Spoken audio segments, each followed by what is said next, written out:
Hello guys, मेरा नाम है कनिष्क। आप देख रहे हैं लॉ 91। आज हम पढ़ेंगे ट्रांसफर ऑफ प्रॉपर्टी एक्ट का सेक्शन 1 to 4 कंप्लीट करेंगे। बहुत ही इजी लैंग्वेज में, बहुत ही इजी लैंग्वेज में। बहुत छोटी सी वीडियो होगी बट डिटेल में होगी। ठीक है, चलिए शुरू करते हैं। ठीक है, सेक्शन 1 बात करता है short title commencement and extent की। ठीक है, तो ये एक्ट, इसका नाम लिखा हुआ है ट्रांसफर ऑफ प्रॉपर्टी एक्ट। 1882 में ये आया था। It came into force on 1 जुलाई 1882। इस तारीख से पहले जितनी भी ट्रांसफर ऑफ प्रॉपर्टी की ट्रांजैक्शन है वो ये एक्ट इंक्लूड नहीं करता। इसका सिंपल मतलब ये होता है, it apply to the whole of Indian except Jammu and Kashmir. ठीक है, जम्मू एंड कश्मीर पे ये एप्लीकेबल नहीं होता, बट आफ्टर एप्रोगेशन ऑफ आर्टिकल 370 ये वहाँ पे भी अप्लाई होता है।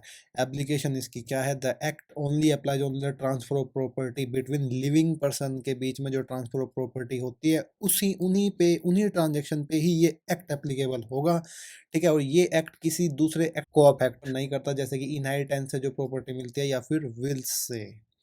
ठीक है, चलते हैं सेक्शन 2 पे। सेक्शन 2 में दिया हुआ है ये एक्ट कहाँ कहाँ अप्लाई होगा। तो टीपीए अप्लाइज होता है वॉलंटरी ट्रांसफर ऑफ प्रॉपर्टी का बिटवीन लिविंग पर्सन्स। ध्यान रखना, लिविंग पर्सन्स के बीच में जो ट्रांसफर ऑफ प्रॉपर्टी की ट्रांजेक्शन होती है वहीं पे ही ये एक्ट अप्लाई होता है। Does not apply to inheritance wills. जो प्रॉपर्टी इनहेरिटेंस और विल से मिलती है वहाँ पे ये एप्लीकेबल नहीं होता है। ठीक है, कोर्ट सेल्स, जैसे कि कोर्ट ऑर्डर दे देता है कि भाई लोन आपने लिया हुआ है तो भाई आपकी प्रॉपर्टी, कोर्ट ऑर्डर दे देता है कि नहीं भाई आपको अपनी प्रॉपर्टी देनी पड़ेगी, तो वहाँ पे ये एप्लीकेबल नहीं होगा। गवर्नमेंट प्रॉपर्टी, जैसे कि लैंड एक्वायर करती है गवर्नमेंट रोड बनाने के लिए, तो वहाँ पे ये एक्ट अप्लाई नहीं होगा। मुस्लिम इनहेरिटेंस लॉ पे भी ये अप्लाई नहीं होगा। हो गया सेक्शन कंप्लीट? नहीं, थोड़ा डिटेल में चलते हैं, थोड़ा एग्जांपल वगैरह से समझते हैं इस सेक्शन को। तो यहाँ पे देखो क्या लिखा हुआ है, what this act affects if you sell, gift और lease transfer property while alive, this act apply. वो ये एक्ट अप्लाई होगा अगर आप सेल करते हो, गिफ्ट करते हो, लीज करते हो। एग्जांपल से समझते हैं। You sell your land to a friend, यहाँ पे टीपीए अप्लाई होगा। You gift your house to your brother, यहाँ पे टीपीए अप्लाई होगा। You lease your shop to a tenant, यहाँ पे भी टीपीए अप्लाई होगा। ठीक है, ये कहाँ कहाँ अप्लाई नहीं होगा? Transfer of property by law, non voluntary. ठीक है, if a property automatically transfer due to law, जैसे कि एग्जाम्पल से समझते हैं। यदि कोई बंदा मर जाता है और अपनी प्रॉपर्टी अपने बेटे को देके जाता है, ठीक है, इनहेरिटेंस से, तो ये टीपीए वहाँ पे अप्लाई नहीं होगा। If a court order the sale of a house to recover a loan, वहाँ पे भी टीपीए अप्लाई नहीं होगा। ठीक है, a person goes bankrupt, bankrupt हो जाता है, इंसॉल्वेंसी जिसको बोलते हैं, और उसकी असेट्स ले ली जाती है, तो वहाँ पे भी टीपीए अप्लाई आप नहीं कर सकते। ठीक है, ऑल ट्रांजेक्शन्स जो बिफोर 1882 से पहले की ट्रांजेक्शन है, मैंने सेक्शन 1 में भी बताया था। Any property transaction done before 1 जुलाई 1882, जब ये एक्ट आया था उससे पहले की कोई भी ट्रांजेक्शन होगी वो इस एक्ट से नहीं अफेक्ट होगी। ठीक है, जैसे एग्जाम्पल, अगर आपका कोई grand father, great grand father, अभी तो नहीं बचे होंगे 1880 से पहले के, बट एग्जांपल से लेते हैं, सोल्ड करते हैं लैंड 1880 में, you can not challenge it under TPA, TPA के अंडर ये नहीं चैलेंज हो सकती। ठीक है, गवर्नमेंट प्रॉपर्टी, जैसे कि गवर्नमेंट इज बाइंग और selling the land, this act does not apply, नहीं होगा भाई अप्लाई। अगर आप गवर्नमेंट, जैसे कि आपकी रोड बनाती है गवर्नमेंट, तो आपकी लैंड एक्वायर करती है, ठीक है, बिजली का खंभा गाड़ती है तो लैंड एक्वायर करती है, तो वहाँ पे टीपी नहीं अप्लाई होगा। The government acquire land for road, लिखा हुआ है, TPA does not apply. Personal law, जैसे मुस्लिम लॉ होते हैं वो अनअफेक्टेड रहते हैं। वहाँ पे जो मुस्लिम लॉ के अंदर ट्रांसफर ऑफ प्रॉपर्टी होती है वो सिर्फ मुस्लिम लॉ के अंदर से होती है।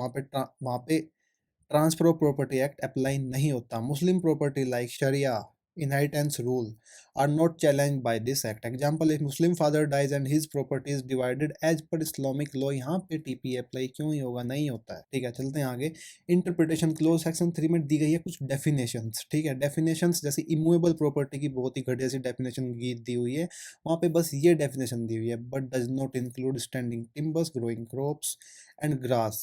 ये सिर्फ लिखा हुआ है आपके बेयर एक्ट में, बट ये डेफिनेशन नहीं होती है। इमूवेबल प्रॉपर्टी की नेक्स्ट वाली वीडियो में पूरा डिटेल में इमूवेबल प्रॉपर्टी और मूवेबल प्रॉपर्टी, टेंजिबल इंटेंजिबल सब कवर करेंगे नेक्स्ट वाली वीडियो में, बट मैं अभी आपको ऊपर ऊपर से बता देता हूँ। जो मूवेबल प्रॉपर्टी होती है वो लैंड को इंक्लूड करती है, जो बिल्डिंग्स को इंक्लूड करती है, और जो बिल्डिंग्स और लैंड से जो प्रॉफिट आता है उनको भी इंक्लूड करती है, ध्यान रखना।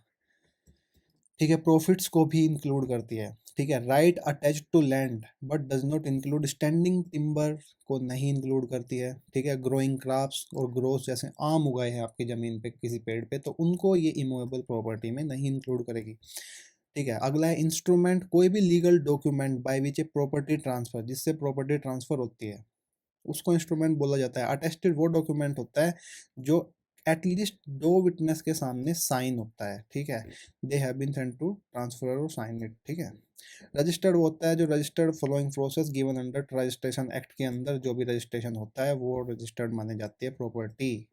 एक्शनेबल क्लेम वो होता है जैसे आपने किसी को डेट दिया है तो आपका आपका उस क्लेम पे आप एक्शन ले सकते हो कोर्ट में अगर वो नहीं दे रहा है, वो एक्शनेबल क्लेम होता है। Transfer of actionable claim section gift के बाद वाले चैप्टर में है, वो हम पढ़ेंगे आगे वाली वीडियो में। ठीक है, चलते हैं सेक्शन 4 पे। इसको 3 से हटा के 4 कर लेना, ये मेरे से मिस्टेक हो गई पीपीटी बनाते टाइम। तो सेक्शन 4 में क्या दिया हुआ है, इसको हटा देना, भूल जाना। ठीक है, सेक्शन 4 में क्या दिया हुआ है, तो this section state that rule act related to contract should be considered a part of Indian contract act. इसका मतलब है कॉन्ट्रेक्चुअल रूल्स जैसे लीज होता है, सेल होता है, ठीक है, वो ट्रांसफर ऑफ प्रॉपर्टी एक्ट उनको फॉलो करेगा, उनके जनरल प्रिंसिपल। जैसे एग्जांपल मैं आपको देता हूँ, इफ दो two people agree to sell their property, their agreement must follow both, transfer of property के रूल्स भी फॉलो करेगा और कॉन्ट्रैक्ट एक्ट को भी फॉलो करेगा, तभी तो एक वैलिड कॉन्ट्रैक्ट बनेगा ना। ठीक है, तो ये सेक्शन 4 में दिया हुआ है ट्रांसफर ऑफ प्रॉपर्टी एक्ट में। होप ये वीडियो आपको बहुत अच्छी लगी होगी। अगर अच्छी लगी तो प्लीज़ प्लीज़ प्लीज़ लाइक करिए इस वीडियो को, शेयर करिए चैनल को, और वीडियो को भी और सब्सक्राइब चैनल को कर ही दीजिए। ठीक है, थैंक यू सो मच। मिलते हैं नेक्स्ट वीडियो में जो कि होगी इमूवेबल प्रॉपर्टी इन डेप्थ। ठीक है, बहुत आसान भाषा में केस लॉज के साथ समझेंगे, बहुत जल्दी कंप्लीट कर लेंगे। ठीक है।